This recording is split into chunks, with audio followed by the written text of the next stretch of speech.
madaxweynaha Soomaaliland Muuse Bixi Cabdi maalin horena waanu sheegnay saxaafad ahaan degmada yare Bohoodle war laba saacadood walahi inaan dagaal ka dhacayne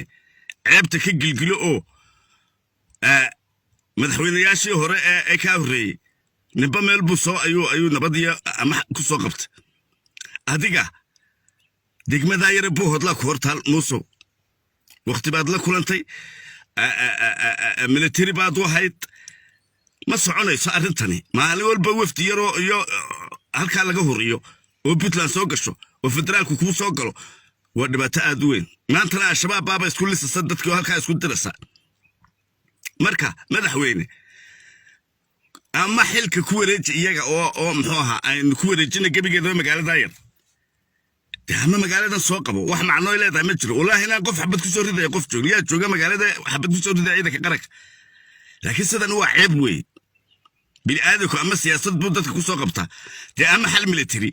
laakiin in la ag fadhiyo oo dhibaatada noocaas oo hadalkeenu noqdo oo cambaarayna waftiga halka soo qaramadii midoobay Falastiin cambaar Israa'iil cambaarin jirto waxna ka qaadi jirin madaxweyne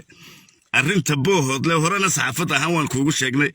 maantana dhibaato kale ka taagan oo Puntland baa joogta doraadna farmaajo joogay dawooyinkii COVID-19 ka keenayay marka maalin dhaweydna ciidamo shabaab ah ka ku leeyeen baa ayaa dadka halka isugu direysay madaxweyne halkan waxay noo noqonaysaa bahala galeene arrinta ka howlgal oo xal way dhaafta siyaasadda walba waa lagu sameeyo meesha xal ma jira afar dibjir baa jooga khamriga meesha mariye dadka u gurmo umada u gurmo intayna taageersan baa badan ciidan leen habad degan laakiin amarun baa laga leeyahay xukuumadii Soomaaliya waxa nasiib daradan inagu dhacday dhiirana laantana inagu dhacdo wax wasiireeyo caantayna halka inta maalul ba soo yacaan sir ku qabsanaya maxaa adiga kaasiya maxaa inaga siiya inaga kii Cabdirashiid ducaale qambina birraftii radu gabay